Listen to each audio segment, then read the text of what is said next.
Meghalaya Chief Minister Konat K. Sangma on Tuesday reviewed the worst-hit South Garo Hills district, where road communication through National Highway 62 has been completely cut off for the past 4 days, with over 40,000 people affected.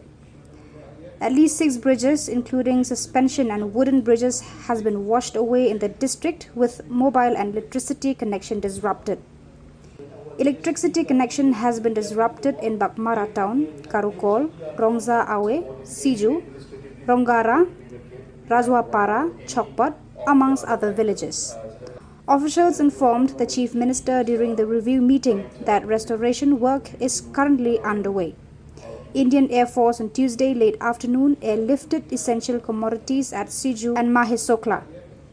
An ex gratia amount of rupees 4 lakh each for a person deceased in a family will be released during the visit of the Chief Minister. A total of 30 villages including Siju, Emangre, Jadi, Nongal Bibra, Karukol, Maheskola, Kalu, Kanai, Bonbera, Rongru Asim has been cut off from the district headquarters of Bakmara. The Chief Minister has directed the officials that restoration of roads and electricity should continue. Yes, sir.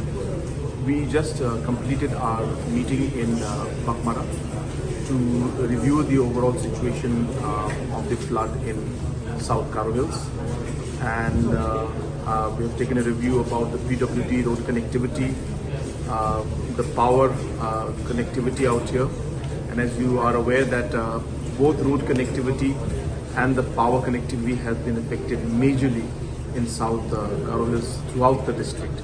I will be spending one night out here. I'll be halting tonight, and tomorrow morning I will go towards Siju, Rongsawe and other areas of Karukol and South Garo Hills which have been badly affected, and try to go to as many interior locations as possible to try to rectify.